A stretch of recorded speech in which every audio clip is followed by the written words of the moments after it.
High friends, welcome back to my YouTube channel Meena kitchen blog. আমি মিনা। তো guys, আজকে তোমাদের সামনে নিয়ে আসলাম আর একটা রেসিপি। আজকে আমি আমার রেসিপিতে রাখছি সোয়াবিন চাট। শুনতে একটু অবাক লাগছে, তাই না? সোয়াবিনের অনেক রেসিপি তোমরা খেয়েছো, আজকে তোমরা দেখে নাও এই সোয়াবিন চাট আমি কিভাবে করছি।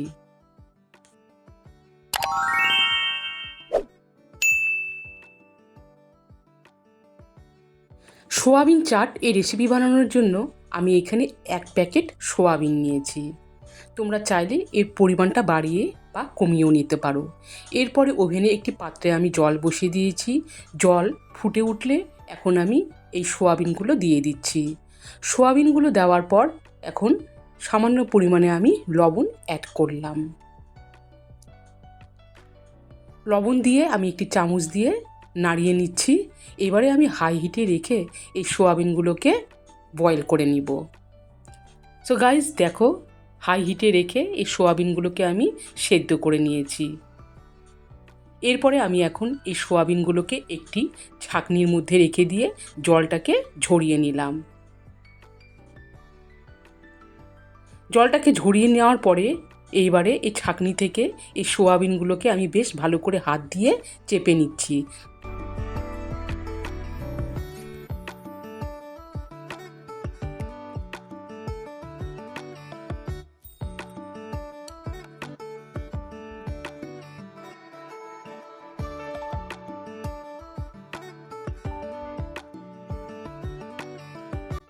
এইভাবে হাত দিয়ে চেপে সোয়াবিনে থাকা জল আমি ঝরিয়ে নিলাম আর একটি পাত্রে এইভাবে রেখে দিলাম।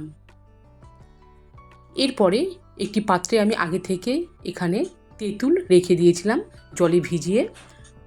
এখন আমি তেঁতুলগুলো নরম হয়ে গেলে হাত দিয়ে চটকে নিচ্ছি, যাতে তেঁতুলের পাল্পগুলো খুব সহজেই বেরিয়ে আসে। তাহলে বন্ধুরা, তোমরা দেখতে পেলে তেঁতুলের একটা পাল্প আমি এখানে তৈরি করে নিলাম। এরপরে ওভেনে আমি একটি কড়াই বসিয়ে দিয়েছি। কড়াইয়ে এবার এই তেঁতুলের পাল্পটাকে কিন্তু আমি ছাঁকনি দিয়ে ছেঁকে ঢেলে দিলাম। ওভেনের আঁচটাকে মিডিয়ামে রেখে দিয়েছি। এরপরে এতে আমি দিয়ে দিচ্ছি 2 চামচ চিনি। চিনি দেওয়ার পরে দিচ্ছি ধনেপাতা কুচি,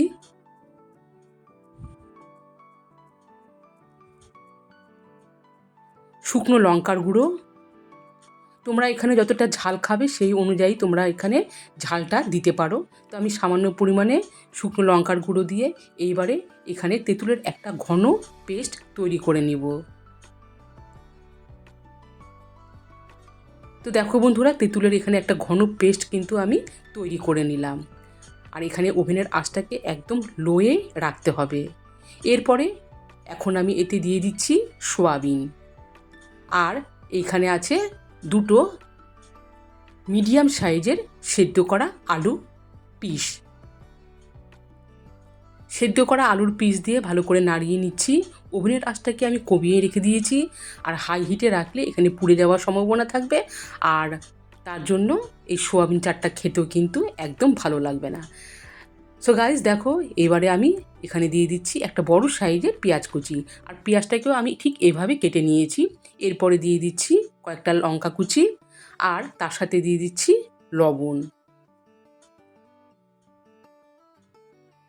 এরপরে এতে আমি দিয়ে দিচ্ছি 2 ছোট সাইজের শসা। শসাটাকেও আমি ঠিক এইভাবে পিস করে কেটে নিয়েছি। এবারে আস্তে আস্তে করে আমি নাড়িয়ে নিচ্ছি। তাহলে বন্ধুরা, একদম খুব তাড়াতাড়ি একটা সুন্দর রেসিপি তোমাদের কাছে আমি শেয়ার করলাম, সোয়াবিন চাট। কখনো যদি তোমরা এটা না করে খেয়ে থাকো, অবশ্যই আমার এই রেসিপিটা দেখে তোমরা একদিন বাড়িতে ট্রাই করবে, ভীষণই টেস্টি হয়। সো গাইস, দেখো, সোয়াবিন চাট হয়েও গেছে। আর এই রেসিপিটা নামানোর আগে আমি আবারও কিছুটা এখানে ধনেপাতা কুচি অ্যাড করলাম। ধনেপাতা কুচি দিয়ে ভালো করে আমি নাড়িয়ে নিচ্ছি। তাহলে সোয়াবিন চাট খুব তাড়াতাড়ি এবং অল্প সময়ে আমি তোমাদের কাছে শেয়ার করে দেখাতে পারলাম। এরপরে একটি পাত্রে আমি এই সোয়াবিন চাট সার্ভ করেও নিয়ে আসলাম।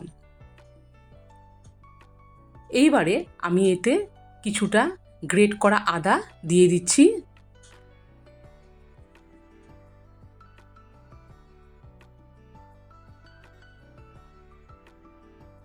আর দিয়ে দিচ্ছি সামান্য পরিমাণে গোলমরিচ গুঁড়ো।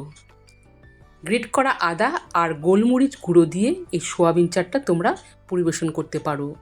তোমরা এটা গরম ভাতেও খেতে পারো, ভীষণই ভালো লাগে। আর বিশেষ করে এই গরমে একটা হালকা চাট আমরা অনায়াসে করে কিন্তু খেতে পারি। তাহলে বন্ধুরা, আজকের এই রেসিপিটা কেমন হয়েছে অবশ্যই কমেন্ট করে জানাবে।